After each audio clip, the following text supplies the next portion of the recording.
नहीं होगी अब बकरीद पर बंगाल में किसी जानवर की खुली में कुर्बानी।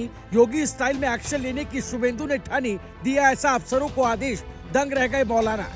हुमायूं कबीर से लेकर जहांगीर खान भी हुए परेशान।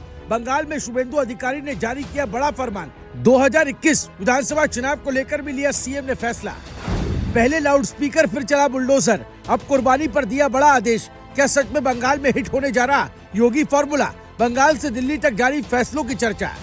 जो फैसलों से तूफान उठाए वही सियासत में नाम बनाता है। जो भीड़ नहीं व्यवस्था संभाले वही असली खेल दिखाता है। जी हाँ, पश्चिम बंगाल की राजनीति में इन दिनों फैसलों की रफ्तार ने हलचल मचा दी है। एक के बाद एक ऐसे फैसले सामने आ रहे हैं जिनकी चर्चा सिर्फ कोलकाता तक सीमित नहीं है बल्कि दिल्ली तक सुनाई दे रही है। पहले लाउडस्पीकर पर सख्ती, फिर धार्मिक आयोजनों को लेकर नियम, फिर पुराने हिंसा मामलों की समीक्षा और अब बकरीद से पहले कुर्बानी को लेकर नए निर्देश जारी किए गए।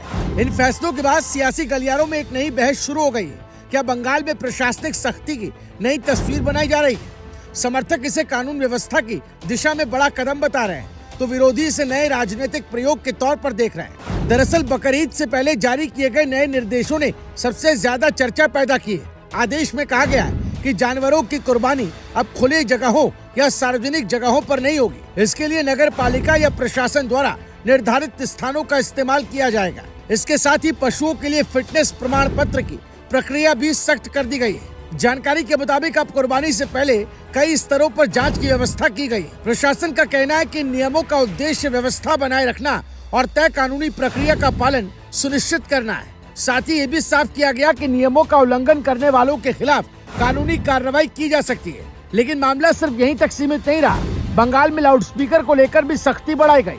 प्रशासन ने स्पष्ट किया कि तय ध्वनि सीमा से ज्यादा आवाज होने पर कार्रवाई होगी और ये नियम सभी धार्मिक स्थलों पर समान रूप से लागू होंगे। इसके अलावा अवैध खनन, अवैध वसूली और सड़कों पर धार्मिक आयोजनों को लेकर भी नए फैसलों की चर्चा तेज हो गई। सरकार का पक्ष है कि आम लोगों को शांत और व्यवस्थित माहौल देना प्रशासन की जिम्मेदारी है।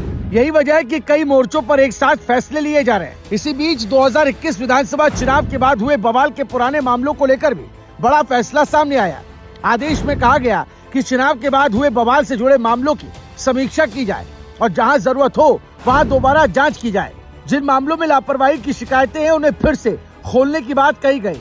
प्रशासनिक अधिकारियों को इस पूरी प्रक्रिया की निगरानी करने के निर्देश दिए गए। राजनीतिक हलकों में अब इन फैसलों को जोड़कर देखा जा रहा है। कुछ लोग कह रहे हैं कि बंगाल में प्रशासनिक सख्ती का नया अध्याय शुरू हो रहा है, तो कुछ इसे आने वाले राजनीतिक समीकरणों से जोड़ रहे हैं। विपक्ष इन फैसलों पर सवाल भी उठा रहा है, जबकि समर्थक इसे कानून और व्यवस्था को मजबूत करने वाला कदम बता रहे हैं। सोशल मीडिया पर भी इसको लेकर जमकर चर्चा हो रही है। हर फैसला नई बहस को जन्म दे रहा है और बंगाल की राजनीति का तापमान लगातार बढ़ता दिखाई दे रहा है। अब सवाल यही है कि क्या ये फैसले सिर्फ प्रशासनिक बदलाव है या आने वाले समय की बड़ी राजनीतिक तस्वीर का हिस्सा? क्योंकि राजनीति में कई बार फैसले सिर्फ आदेश नहीं होते, वो संदेश भी होते हैं। और बंगाल में इस समय फैसलों की जो लिस्ट दिखाई दे रही है उससे इतना तो साफ कर दिया है कि आने वाले दिनों में यहाँ की राजनीति और ज्यादा दिलचस्प होने वाली है। Bureau report, news live TV.